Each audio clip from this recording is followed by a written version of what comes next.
नमस्कार। ओम शांति। आज हमारे जीवन में आध्यात्मिकता का कितना महत्व है वो एक उदाहरण के साथ आपको बताएंगे। जब हम कोई उदाहरण लेकर बताते हैं तो वो चीज ज्यादा क्लियर होती है ना। अब जैसे हम छोटी क्लासों में एक कहानी पढ़ते थे, हो सकता है सभी को याद भी हो। एक अंगुलीमान डाकू की कहानी थी। मैंने तो छोटी क्लास में पढ़ी थी। और वो कहानी में क्या था कि एक डाकू था और वो डाकू, उसका नाम था अंगुलीमान। वो नाम क्यों पड़ा?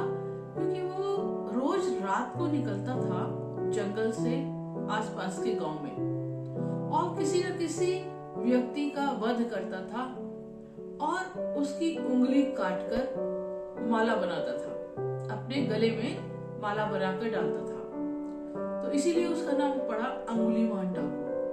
ठीक है, अब आप समझ सकते हो कि उस डाकू से आसपास के गांव कितने भयभीत होंगे। तो उनको हमेशा लगता था आज पता नहीं किसका नंबर आएगा।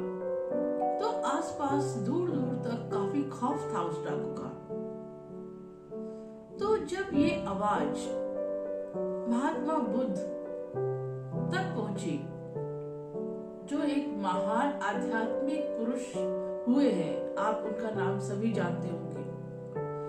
तो जब वो उन तक पता लगा कि वहां ऐसा हो रहा है और सभी आसपास की जनता बहुत भयभीत है, व्याकुल है, दुखी है, तो आध्यात्मिक व्यक्ति का पहला उद्देश्य ही ये होता है कि जन जन का दुख दूर हो जाए, उनके कष्टों का निवारण हो जाए। तब महात्मा बुद्ध ने फैसला किया कि मैं चलता हूँ और इस दुख का अंत करता हूँ, इस समस्या को समाप्त करता हूँ।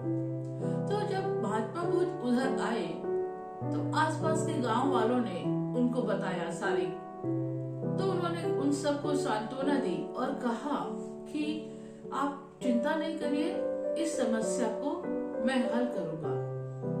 ये प्रॉमिस गांव वालों से किया और रात्रि में महात्मा बुद्ध उस भयंकर जंगल, जो बहुत घना जंगल था, उस जंगल की तरफ अकेले चल दिए। गांव वालों ने मना भी किया उनको कि वो आपका भी वध कर देगा, आप नहीं जाइए। पर महात्मा बुद्ध तो खुद सोच कर आए थे कि इस समस्या का अंत करना है और सबको दुखों से, भय से मुक्त करना है। तो वो रात को अंधेरे में उस जंगल में चल दिए जहां वो डाकू रहता था। अंदर घोर जंगल था, गहन जंगल था। महात्मा बुद्ध एकदम निडर चलते गए चलते गए। जब वो अंदर जंगल में पहुंचे तो अचानक एक बहुत भयानक आवाज आई उनको कि ठहर जा। किसी मानव की आवाज थी, भयानक आवाज थी, ठहर जा। लेकिन महात्मा बुद्ध को इस चीज का कोई फर्क नहीं पड़ा। वो अपनी चाल से चलते रहे, आगे बढ़ते रहे। फिर दोबारा से आवाज आई, ठहर जा। तभी वो अपना सतत चलते रहे। तो वो डाकू ने सोचा, ये कौन मानव है? मेरा नाम सुनते ही सब थर-थर कांपने लगते हैं और ये इस मानव को कोई फर्क ही नहीं पड़ रहा है। तो वो एकदम उनके सामने आ जाता है और फिर कहता है, ठहर जा। तब महात्मा बुद्ध रुक जाते हैं और उसकी तरफ देखते हैं। उनका चेहरा शांत, स्थिर। तो वो डाकू उनकी पर्सनालिटी को देखकर, व्यक्तित्व को देखकर आश्चर्य हो जाता है कि इस मानव में कोई भय नहीं है और इसका व्यक्तित्व एकदम अलग सा है। तब महात्मा बुद्ध ने कहा, मैं तो ठहर गया हूं, लेकिन तू कब ठहरेगा?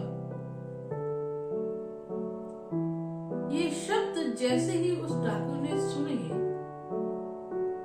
वो सोच में पड़ गया आगे वो कुछ बोल ही नहीं पाया।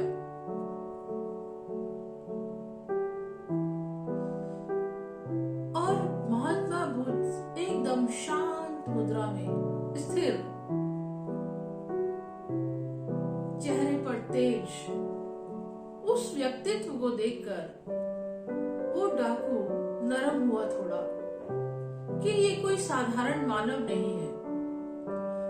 और जब महात्मा बुद्ध ने कहा कि मैं तो ठहर गया, तू कब ठहरेगा, तो वो सोचने लगा। तब उसे अपने किए हुए अपराध याद आने लगे और उसके अंदर से चेतना जागृत हुई कि मैं ये जो भी करता हूँ ये बहुत गलत है। तो महात्मा बुद्ध के व्यक्तित्व को देखकर ही उसके अंदर ऐसे भाव जागने लगे और उसे अपनी ही करनियों पर, अपने ही कर्मों पर पछतावा होने लगा, मन ही मन। और वो वहीं पर ही अंदर गिल्ट फील करने लगा, अपराध की भावना उसके अंदर आने लगी कि मैं बहुत कुछ गलत कर रहा हूँ जो मुझे नहीं करना चाहिए।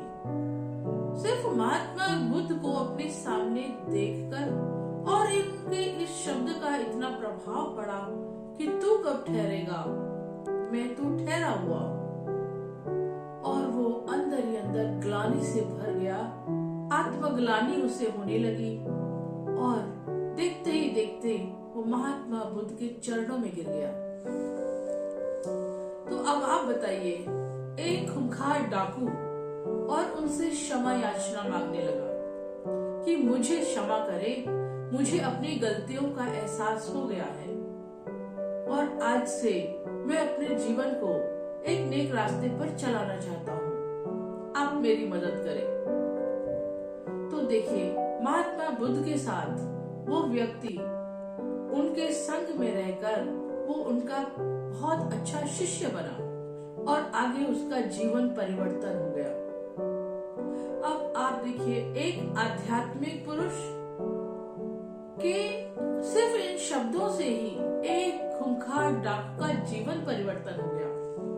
अगर ये डाकू दुनिया के कानून के अंदर आ जाता, लोग इसे पकड़ लेते तो सजाए मौत भी दे सकते थे, आजीवन कारावास भी दे सकते थे। लेकिन आध्यात्मिक पुरुष ने उसके गुनाहों को माफ भी किया, उसके आने वाले जीवन को परिवर्तन कर दिया। यह है आध्यात्मिकता का महत्व।